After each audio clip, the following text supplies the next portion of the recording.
We all go through hard times. Days when answers feel distant and the battles never seem to end. But it's in those very moments that powerful prayer becomes our greatest ally. When everything feels confusing, faith is what keeps us standing. And here's the good news, even in the darkest hours, God is still working. Jesus said, "Where 2 or 3 gather in my name, I am there." And here we are, gathered in faith. Take a moment to subscribe, so we can keep walking together in His presence. When you pray, it's not just about asking. It's about aligning your heart with God's heart. That's where the power of a true prayer begins. Not in the repetition of words, but in a real conversation with God.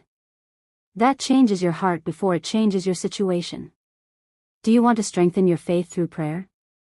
Start like this: Our Father, who art in heaven. Because before any request, prayer is about God's priorities. Jesus spoke about 3 things: bread, forgiveness, and freedom. Bread represents provision. Forgiveness frees us from the past. And freedom leads us into a new life. You can't have one without the other. When He said, "Deliver us from evil," He wasn't just talking about tomorrow. He was talking about today. About everything that drains you, traps you, and holds you back. A powerful prayer doesn't just ask to escape pain. It finds purpose and strength inside it. Think of Moses standing before the Red Sea. He raised his staff, the waters parted, and the people crossed.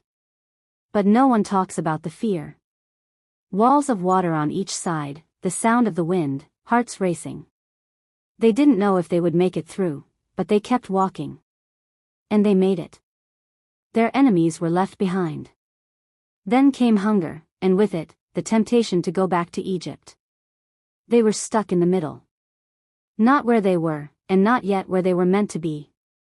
And that's where many of us are right now, in the middle.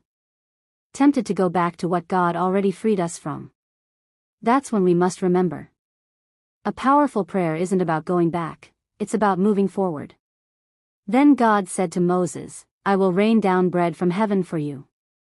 A bread they had never seen before, manna.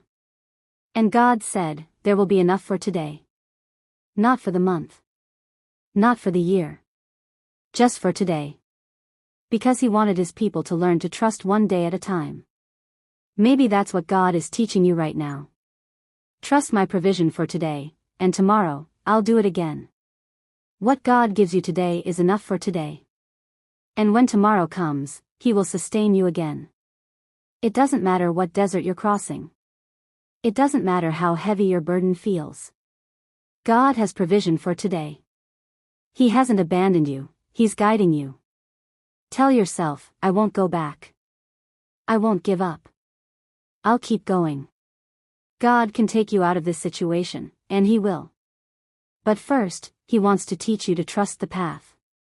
Because His glory shines brightest when we learn to depend completely on Him.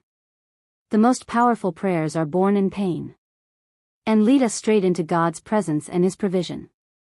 God never promised an easy life. But He did promise to walk with us every step of the way. So trust, what you need today, He's already prepared. And tomorrow, He'll do it again. If this message spoke to your heart, like, share, and subscribe. Let's keep walking in faith together, believing that God will lead us out of the desert and into victory.